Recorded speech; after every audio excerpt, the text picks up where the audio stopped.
The hospital hallway was cold that winter night in 1991. So cold that Marcia Owens could see her own breath floating like tiny ghosts in the air. She sat alone on a hard plastic chair, her hands shaking. Not from the cold, from fear. Inside the delivery room, 2 babies were about to be born. Marcia's babies. Twins.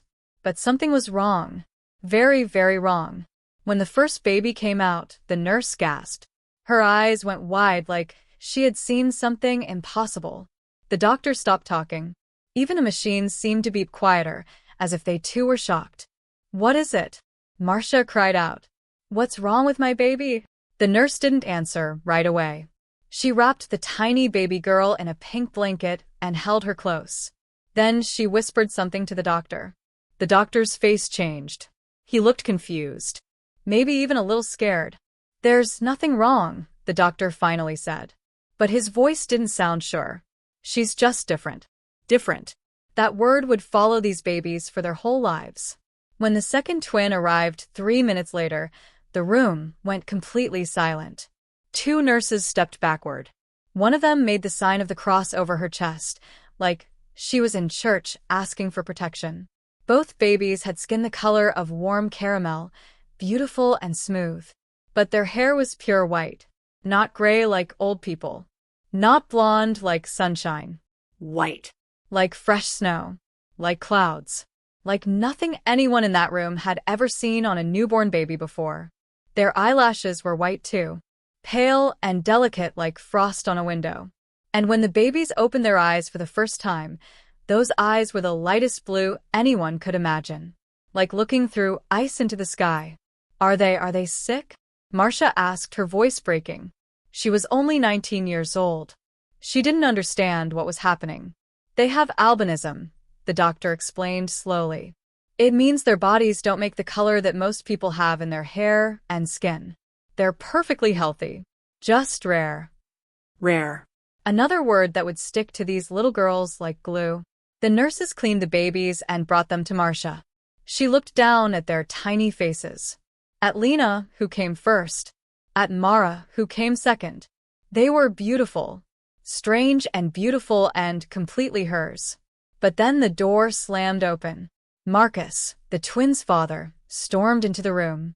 He had been waiting outside, pacing and smoking cigarettes. Now his eyes locked onto the babies in Marcia's arms, and his face twisted with anger. "What are those?" he shouted, pointing at the twins like they were monsters. "Marcus, please," Marcia begged. "They're your daughters. Our daughters." "My daughters." He laughed, but it wasn't a happy laugh. It was mean and sharp like broken glass. "Those are my kids. Look at them. They look like ghosts." The doctor said it's albinism. "It's natural. It's just. I don't care what it's called," Marcus yelled. "People are gonna think I'm not their father. They're gonna say you cheated on me. They're gonna laugh at me." He backed toward the door, shaking his head over and over. "I'm not raising no freak babies. You're on your own, Marcia." And just like that, he was gone. The door closed behind him. Marcia would never see him again. She sat there holding her babies, tears rolling down her face. The nurses looked away, pretending they hadn't heard anything. But everyone had heard. Everyone knew. Marcia was alone. For 3 days she tried. She really tried. She fed the babies. She changed their diapers. She sang to them, even though her voice kept cracking from crying. But every time she looked at them, she saw Marcus's angry face. She heard his words. Freak babies. She imagined what her family would say, what her friends would whisper, what strangers would think. On the 4th day, Marcia made the hardest choice of her life. She wrapped Lena and Mara in the warmest blankets she could find. She kissed each of their foreheads, feeling their soft white hair against her lips. Then she carried them to St. Clair Orphanage on the edge of town. The building was old and gray, with tall windows that looked like sad eyes. Marcia stood at the door for a long time, just holding her daughters, memorizing their faces. Finally, she knocked. Sister Mary opened the door. She was an old woman with kind eyes and wrinkled hands that had held many babies before.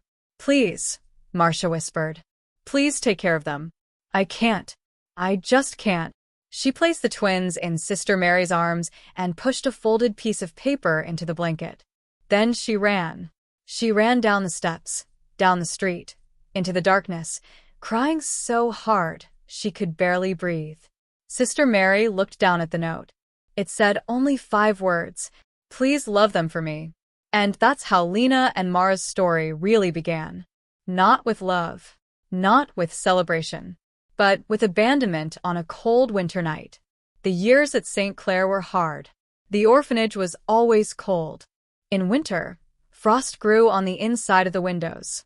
The blankets were thin and scratchy.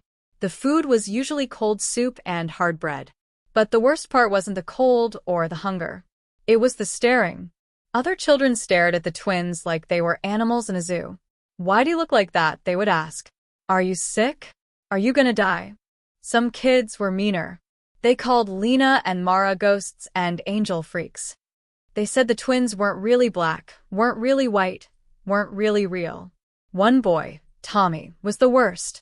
He would pull Mara's white hair and laugh. "You're so ugly," he would say. "Nobody's ever gonna adopt you. Nobody wants weird kids." Lena would hold Mara when she cried at night. "Don't listen to him," she would whisper. "We have each other. That's all we need." But deep down, both twins wondered, why didn't anybody want them? Why did every family that visited the orphanage smile at other children but look away from them? Birthdays were the hardest days. While other kids got visits from parents or letters or small gifts, Lena and Mara sat by the window, waiting for someone who never came. "Maybe Mama forgot which day we were born," Mara would say, trying to stay hopeful. They weren't forgotten. They were given away on purpose. Still, the twins grew strong. They learned to braid each other's white hair. They invented games with rocks and sticks. They told each other stories at night about magical kingdoms where being different made you special, not strange. Then, when they were 8 years old, everything changed again. A man named Carlos Vieira came to St. Clair. He was a photographer who traveled around taking pictures of children for charity organizations. He had a big camera and a warm smile. When he saw Lena and Mara sitting together in the courtyard, holding hands, their white hair glowing in the afternoon sun, he stopped walking. "May I take your picture?" he asked gently. The twins looked at each other. They were used to people staring, but not asking permission. Not being polite. "Okay," they said together. Carlos knelt down. "Look at each other," he said. "Think about something that makes you happy." Lena squeezed Mara's hand. Mara smiled at her sister. And Carlos took the picture. That one photograph changed everything. When Carlos posted it online with the caption, "Angels of St. Clair," the world exploded with reactions. Within days, the picture had been shared millions of times. People from countries the twins had never heard of sent messages. News stations called. Donations poured into the orphanage. Everyone wanted to know, who were these extraordinary twins? But nobody wanted to take them home. They were fascinating to look at, amazing for a moment. But actually raising them, living with them, that was different. Until Elena Burr saw the photograph. Elena was a fashion scout from Brazil. She had spent her whole career finding unique beauty in unexpected places. When she saw Lena and Mara, she didn't see freaks or ghosts or problems. She saw something the twins had never seen in themselves. She saw power, grace, a beauty so rare it could change minds. And she knew exactly what she had to do. Elena Burr arrived at St. Clair Orphanage on a sunny Tuesday morning in March. She wore a bright yellow dress and sunglasses that made her look like a movie star. When she walked through the orphanage gates, every child stopped playing to stare. But Elena only had eyes for 2. "Lena?" "Mara," she called softly, kneeling down to their level. "My name is Elena. I came a very long way to meet you." The twins stood together, holding hands like always. They were 9 years old now, but still small for their age. Still scared of trusting strangers. "Why?" Lena asked, her voice barely a whisper. Elena smiled. "Because I see something in you that I think the whole world needs to see. Something beautiful." Mara frowned. "People always say we're weird. Not beautiful." Then people have been looking at you all wrong, Elena said simply. She reached into her bag and pulled out a magazine. On the cover was a woman with bright red hair and freckles covering every inch of her face. Do you think she's beautiful? The twins nodded. 10 years ago, people told her she was too strange to be a model. They said her freckles were ugly. But I helped her see that being different isn't a curse. It's a gift. And now? She's famous all over the world. Elena looked directly into their eyes. I want to help you see what I see. But only if you want that. I won't force you to do anything. For the first time in their lives, someone was asking what they wanted. Not telling them. Not deciding for them. Asking. The twins looked at each other, having one of those silent conversations that only sisters can have. Then they turned back to Elena and nodded together. Okay, they said. 3 months later, the adoption was complete. Elena became their legal guardian, and Lena and Mara left Street Claire Orphanage forever. They moved to Sao Paulo, Brazil, into Elena's apartment that was full of sunlight and colorful paintings and plants growing everywhere. It smelled like coffee and flowers instead of old blankets and sadness. This is your home now, Elena told them on their first night. You're safe here. You're wanted here. And you're loved here. Mara started crying. Not sad tears. Happy ones. Lena hugged her sister tight, and Elena wrapped her arms around both of them. For the first time since the hospital, the twins felt like they belonged somewhere. But Elena wasn't just kind. She was also smart. She knew that beauty wasn't enough to change the world. The twins needed to be strong inside, too. Every morning, Elena taught them Portuguese. Language is power, she would say. When you can speak to people, you can change their minds.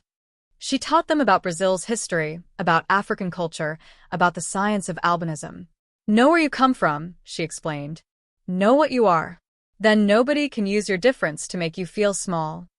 She took them to the beach and made them practice walking with their heads high. Queens don't look at the ground.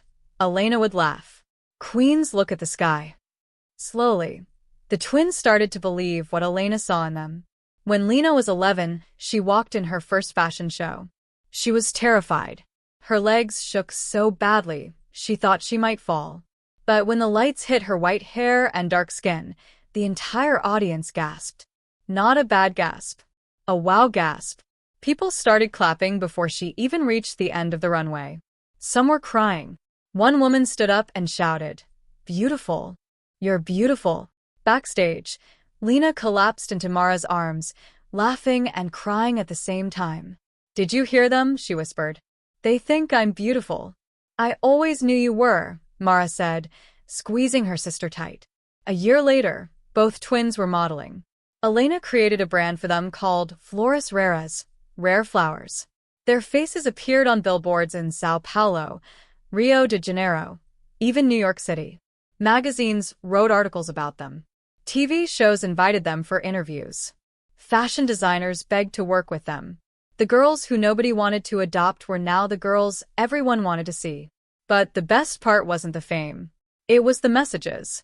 Thousands of children with albinism from all over the world sent letters to Lena and Mara. Kids from Kenya, from Tanzania, from India, from Jamaica. Kids who had been called ghosts and demons and cursed. You made me feel normal, one letter said. My mom showed me your picture and said I could be anything I want, wrote another. I used to hide from cameras. Now I smile, said a third. The twins kept every single letter in a special box. On hard days, they would read them and remember why they were doing this. It wasn't just about pretty clothes or magazine covers. It was about showing other kids like them that they weren't alone. By the time they were 16, Lena and Mara had traveled to 15 countries. They had met presidents and princes. They had more money than they ever dreamed of. They lived in a beautiful house with a swimming pool and a garden. Life was perfect. And then everything fell apart. It happened on a rainy night in November. Elena was driving home from a meeting in the city. The roads were slick with water. A truck ran a red light. The police came to the house at midnight. 2 officers with sad eyes and quiet voices. I'm so sorry, they said. Elena was gone. The funeral was small and quiet, just like Elena would have wanted. Lena and Mara stood together in black dresses, holding hands, crying until they had no tears left. Their guardian, their teacher, their mother, in every way that mattered, gone. What do we do now? Mara whispered. Lena didn't have an answer. The lawyers came with papers and plans. The twins were almost 17 now, almost adults. They inherited Elena's money, her house, her business. But they didn't inherit her wisdom, her strength, her ability to see clearly when everything was confusing. Without Elena, the world that had seemed so bright started to feel cold again. The fashion industry didn't stop for grief. Contracts still had to be signed. Photo shoots still had to happen. Everyone wanted a piece of Lena and Mara, but nobody asked if they were okay. Slowly, quietly, the twins started to drift apart. Lena grew tired of the cameras, tired of people only seeing her face, never asking about her thoughts or dreams. She started saying no to jobs, started staying home more, started wondering who she would be if she wasn't one of the famous twins. Mara went the opposite direction. She worked harder, traveled more, said yes to everything. If she stayed busy enough, maybe she wouldn't have to feel the pain of losing Elena. Maybe she wouldn't have to think about the fact that everyone who was supposed to love them always left. They still lived in the same house, but they felt like strangers. "You're running away," Mara accused one night after Lena turned down another big job. "You're running too," Lena shot back. "You're just running toward things instead of away from them." "At least I'm not hiding. At least I'm not pretending everything's fine." They stood there glaring at each other, both hurting, both scared, both too proud to admit they needed help. That was the night Lena decided to leave. She packed her bags and flew to Ghana, West Africa. She had heard about a small village where many children with albinism lived. She wanted to go somewhere quiet, somewhere she could help others the way Elena had helped her, somewhere she could figure out who Lena really was. Mara stayed in Brazil for a few more months. Then she moved to Geneva, Switzerland, to work with international fashion brands and big companies. She became even more famous, even more successful, even more alone. For 3 years, the twins barely spoke. Lena sent occasional emails. Short ones. "I'm okay. Hope you are too." Mara replied just as briefly. "Business is good. Take care." They pretended they didn't miss each other. They pretended they didn't need each other. But late at night, in their separate corners of the world, they both looked at old photographs of them together and cried. Lena would stare at a picture from their first fashion show and whisper, "I'm sorry, Mara." Mara would hold a photo of them at Elena's funeral and say to the empty room, "I miss you, Lena." But neither of them picked up the phone. Pride is a heavy thing to carry. So is pain. And together, they can break even the strongest bond. The world still saw Lena and Mara as the famous albino twins, the rare flowers, the miracle sisters who proved that different could be beautiful. But the truth was messier. The truth was two broken young women who had lost their way. The truth was that being seen by millions of people didn't mean they truly knew each other anymore. And the truth was about to catch up with them in the most unexpected way. Because 34 years after they were born, someone was coming back into their lives.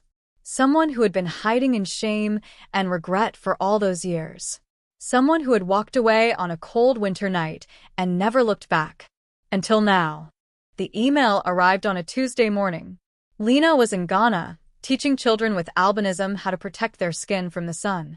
Mara was in Geneva, preparing for a business meeting about her new foundation.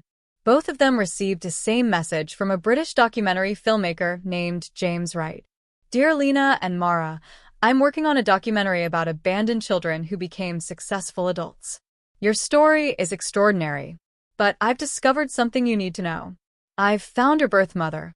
She wants to meet you. Please call me." Lena read the email 3 times, her hands shaking. Then she deleted it. Mara stared at her screen for 10 minutes. Then she threw her phone across the room. Neither of them responded. But James didn't give up. He called. He sent letters. He sent messages through their agents and managers. Finally, he sent a video. It was only 30 seconds long. In it, a woman sat in a small apartment. She looked older than her years, with tired eyes and gray hair. Her hands twisted nervously in her lap. "Lena." "Mara," she said, her voice cracking. "It's me. It's your mama. I know I have no right to ask, but please. Please let me explain. Please let me say I'm sorry. I've carried this guilt for 34 years. Please." The woman started crying. The video ended. That woman was Marsha Owens. Lena watched the video in her small house in Ghana. She watched it 5 times. Then she called Mara for the first time in 8 months. "Did you see it?" she asked when Mara answered. "Yes," Mara whispered. "What do we do?" For a long moment, neither sister spoke. Then Lena said the words that surprised even herself. "Maybe we need to hear what she has to say." 3 weeks later, all 3 women sat in a television studio in London. Cameras surrounded them. James Wright sat nearby, with his questions. But the only people who mattered were Lena, Mara, and Marsha. Marsha looked small and scared in her chair. She wore a simple blue dress and no jewelry. Her hands wouldn't stop shaking. The twins sat together, like always, holding hands. They were 24 years old now. Beautiful, successful, famous. But in that moment, they felt like the abandoned babies they had been all those years ago. "Why?" Lena asked. Her voice was quiet but sharp as a knife. "Why did you leave us?" Marsha closed her eyes. Tears ran down her cheeks. "I was 19. I was alone. Your father left the second he saw you. Said terrible things. My family, they would have rejected me. I thought." She sobbed. "I thought you'd have a better life without me." "A better life?" Mara's voice rose with anger. "We grew up in an orphanage. Kids called us freaks. We spent every birthday wondering why our mother didn't love us." "I did love you," Marsha cried out. "I loved you so much it was killing me. That's why I had to leave that note. Please love them for me. Because I couldn't do it myself. I wasn't strong enough." "You could have come back," Lena said, tears streaming down her face now too. "Any time in 24 years, you could have come looking for us." Marsha nodded, her whole body shaking with sobs. I know. I was a coward. Every day I thought about you. Every day I hated myself. I saw your pictures in magazines and on TV, and I was so proud and so ashamed at the same time. How could I face you after what I did?" The studio was completely silent except for crying. Even the camera operators had tears in their eyes. James Wright leaned forward gently. "Marsha, what do you want to say to your daughters now?" Marsha looked at Lena and Mara, really looked at them, saw the strong, beautiful women they had become despite her. "I'm sorry," she whispered. "I'm so sorry. I don't expect you to forgive me. I don't deserve it. But I need you to know that leaving you was the biggest mistake of my life. Not a day has passed that I didn't think about you. Not a day that I didn't love you." She reached into her purse with trembling hands and pulled out something small and worn. It was the hospital bracelet from when the twins were born. She had kept it for 34 years. "I never forgot you," she said. "I never stopped being your mother, even when I wasn't acting like one." Lena stared at the bracelet, then at her mother's face, then at Mara. The pain was still there. The anger was still there. 24 years of feeling unwanted didn't disappear in one conversation. But something else was there too. Something small but growing. Understanding. "We're not saying everything's okay," Lena said slowly. "We're not saying we forgive you right now. But," she took a deep breath, "maybe we can try to understand." Mara squeezed her sister's hand. "Maybe we can try to move forward. Together." Marsha's face crumpled with relief and gratitude. "That's more than I deserve. Thank you." "Thank you." The documentary ended there. But the real story was just beginning. Over the next year, the 3 women learned how to be a family. It wasn't easy. There were arguments. There were days when old wounds opened up again. There were moments when Lena or Mara wanted to walk away. But they didn't. Marsha told them everything. About how their father had made her feel worthless. About the shame she carried from her community. About the years she spent cleaning office buildings at night, alone with her regrets. "I never got married," she told them quietly one day. Never had other children. How could I? I couldn't even take care of the two I had. Lena and Mara told their mother about their own pain, about the orphanage, about Elena saving them, about losing her, about drifting apart when they needed each other most. We were doing the same thing you did, Mara realized one afternoon. Running away instead of facing the pain. Slowly, carefully, they built something new. Not the relationship they should have had from the beginning, but the relationship they could have now. Lena invited Marcia to Ghana. Together they worked with children who had been abandoned, showing them that their past didn't have to define their future. Mara created a foundation called Flores Raras International to help families understand albinism and to protect children who were different from being rejected or hurt. And Marcia? She kept cleaning offices. It keeps me humble, she explained. It reminds me where I came from and what I almost lost forever. The internet exploded when the documentary aired. Some people said the twins should never forgive their mother. Others said Marcia deserved a second chance. Everyone had an opinion. But Lena and Mara learned something important. Forgiveness isn't for other people. It's for yourself. Holding on to anger was like drinking poison and expecting her to die, Lena told a reporter. We were only hurting ourselves. 2 years after the reunion, the three women took a trip together to the beach in Brazil. The same beach where Elena used to teach the twins to walk like queens. They wore simple clothes. No makeup. No cameras following them. Just three women who had found their way back to each other. They walked into the ocean together, holding hands. The water was warm. The sun was bright. The wind played with their hair, Marcia's gray, Lena's white, Mara's white. I see her, Mara said suddenly, looking at the sky. I see Elena. I think she'd be proud of us. I know she would, Lena said. Marcia squeezed both their hands. I wish I could have met her, to thank her for doing what I couldn't. You're doing it now, Lena said softly. You're here now. That's what matters. They stood there in the water for a long time, not talking, just being together. A family that had been broken and was slowly becoming whole again. Their story wasn't perfect. It didn't have a fairy tale ending where everything was magically fixed. Real life doesn't work that way. But it had something better. It had truth. It had courage. It had the kind of love that grows slowly but lasts forever. The famous Albino twins weren't just beautiful models anymore. They were teachers, leaders, healers. They were daughters who chose forgiveness over bitterness. And Marcia wasn't just the woman who abandoned her babies. She was a mother learning how to love out loud instead of in secret. 34 years after that cold winter night in the hospital, the story came full circle. It started with 3 people torn apart by fear. It ended with 3 people brought together by forgiveness. And that, in the end, was the real miracle. Did this story touch your heart? Does it make you think about forgiveness, family, or finding beauty in what makes you different? Then like this video to let me know it moved you. Share it with someone who needs to hear that it's never too late for healing and second chances. And subscribe so you never miss another incredible true story that will inspire you, surprise you, and remind you that even the most broken things can be made beautiful again.